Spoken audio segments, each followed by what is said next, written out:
Samweli wa mbere igice cya 25. Bukeye Samweli arapfa, Abisiraheli bose baterana bamuririra, bamuhamba mu nzu y'Irama. Hanyuma Dawidi arahaguruka, aramanuka ajya mu butayu bw'i Parani. Hariho umugabo w'i Mawoni, kandi ibintu bye byabaga i Karumeli. Yari umutunzi cyane, yari afite intama 5,000 n'ihene 1,000. Icyo gihe yakemurizaga ubwoya bw'intama z'i Karumeli. Uwo mugabo yitwaga Nabali, umugore we yitwaga Abigayili.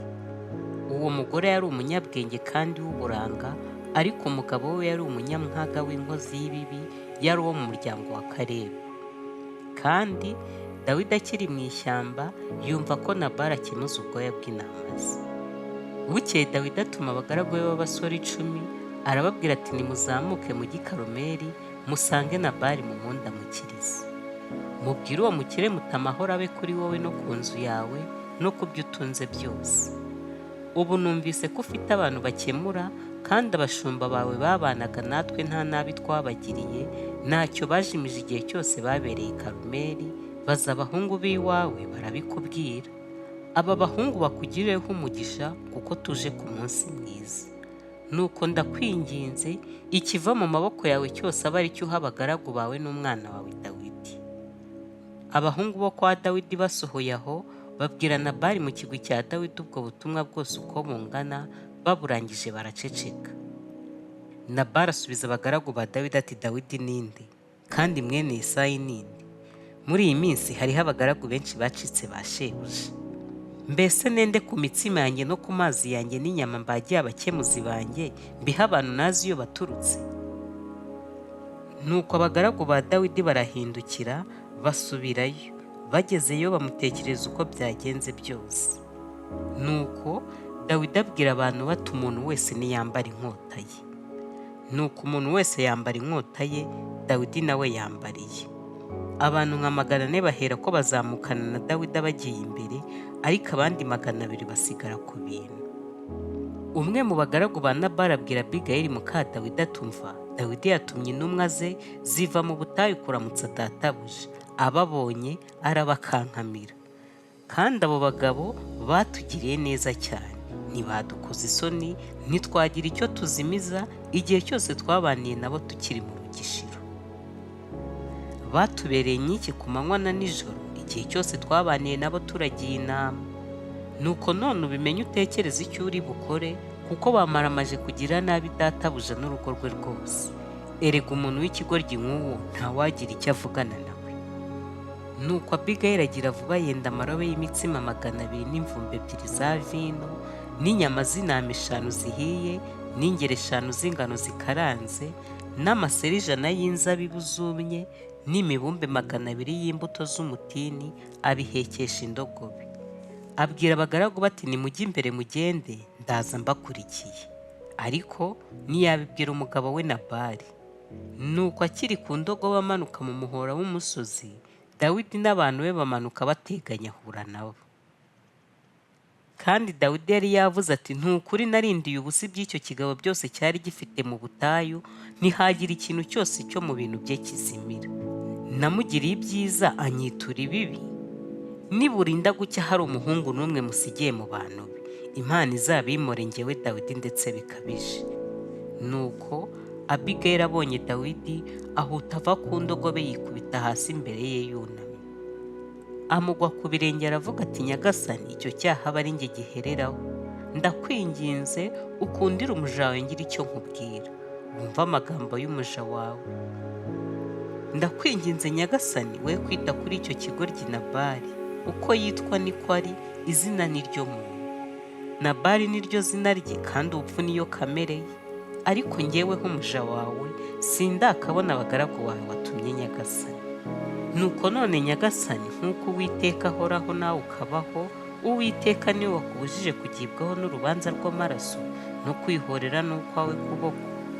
Icyama abanzi bawe n'abakwifuriza nabi Nyagasani, bakaba nka Nabali. None ngira ituro ry'umuja wawe ngo utuye Nyagasani, rihabwe abagaragu bawe bagukurikira.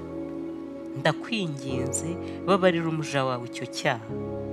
Uwiteka ntazabura kukubakira inzu idakuka, bishoboka, kuko nyagasani n'intambara z'Uwiteka, kandi nta kibi kizaboneka kuri iyo minsi yawe yose.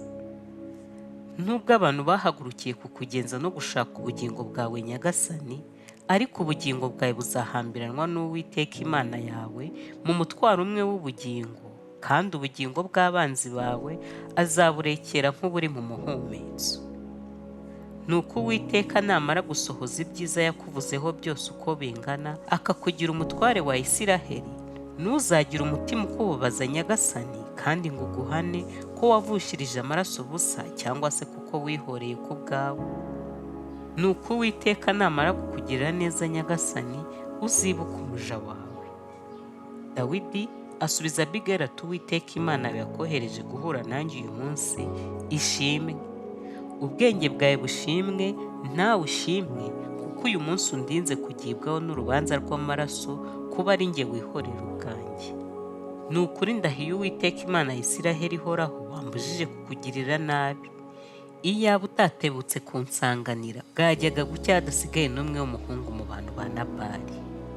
Nuko Dawidi yakira ibyo yamutuye, aramubwira ati zamukira usubire iwawe amahoro. Ngaho ibyo uvuze ndabyumvise, ndakwemereye. Nuko Abigayili asubira kwa Nabali, asanga yatekesheje iby'ibirori mu nzu ye nk'ibirori by'umwami byose, kandi anejejwe umutima we nuko yasinze cyane. Nicyo cyatumye atagira icyo amubwira, ari icyoroheje ari igikomeye, burinda buke. Bukeye mu gitondo Nabali asindutse, umugore we amutekerereza ibyo, umutima we uraraba aba igiti. Hahise iminsi 10, Uwiteka akubita Nabali arapfa. Bukeye Dawidi yumvise ko Nabali yapfuye, aravuga ati Uwiteka ashimwe wamburaniye ibitutsi Nabali yanukaga, akabuza umugaragu we gukora ikibi. Kandi inabi ya Nabali Uwiteka arayimwituye. Hanyuma Dawidi atuma kuri Abigayili kumureshya ngo amucyure abe umugore we. Abagaragu ba Dawidi bageze i Karumeli, basanga Abigayili, baramubwira ati Dawidi akudutumyeho ngo agucyure ube umugore we. Nuko arabaduka arunama yikubita imbere yabo, aravuga ati dore umuja we, ndi uwo koza ibirenge by'abagaragu ba databuja. Nuko Abigayili agira n'ingoga, arahaguruka yinagurira ku ndogo bari kumwe n'abaja 5 bamukurikiye, akurikira intumwa za Dawidi. Nuko aba muka Dawidi. Bukeye Dawidi arongora Ahinowamu w'umunyayezereli, bombi baba abagore be. Kandi Sawuli yari yarashyingiye Paliti mwene Yarishi w'i Galimu, Mikali wa mukobwa we wari muka Dawidi. Samweli wa mbere igice cya 26. Bukeye Abizifu bajya i Gibeya kwa Sawuli, baravuga batuzi ko Dawidi yihishe ku musozi w'i Hakila uteganye n'ubutayu. Nuko Sawuli arahaguruka, aramanuka ajya mu butayu bw'Izifu ari kumwe n'ingabo 3,000 z'Abisiraheli zatowe, bajya gushakira Dawidi muri ubwo butayu. Bukeye Sawuli agerereza ku musozi w'i Hakila uteganye n'ubutayu hafi y'inzira. Ariko Dawidi yabaga mu butayu, hanyuma abonye Sawuli aje kumushaka mu butayu, ahera akatuma abatasi, amenya ko Sawuli aje koko. Dawidi ahera karahaguruka, agera aho Sawuli yagerereje, yitegereza aho yibikira ari kumwe na Abuneri mwene Neri, umugaba w'ingabo ze. Kandi Sawuli yibikiriye ahantu hakikije amagare, abantu nabo bagerera bamukikije. Maze Dawidi aterura amagambo, abaza Ahimeleki w'Umuheti na Abishayi mwene Seruya murumuna wa Yowabu, ati ninde turi bujyane aho Sawuli agerereje? Abishayi aravuga ati ninjye turi bujyane. Nuko Dawidi na Abishayi bagera muri izo ngabo nijoro, basanga Sawuli aho yibikira asinziriye ahakikije amagare, icumu rye rishinze ku musego, kandi Abuneri n'ingabo baryamye bamukikije. Abishayi abwira Dawidi ati uyu munsi Imana yakugabije umwanzi wawe. Nuko none ndakwinginze, nyemerera muti kuri icumu rimwe gusa mamanye n'ubutaka, sinongera ubwa kabiri. Dawidi abwira Abishayi ati reka ntumwice. Mbese ninde wabasha kubangura ukuboko kwe ku muntu Uwiteka yimikishije amavuta ntagibweho n'urubanza? Dawidi aravuga ati nk'uko Uwiteka ahoraho, Uwiteka niwe uzamwiyicira, cyangwa igihe cyo gutanga kiza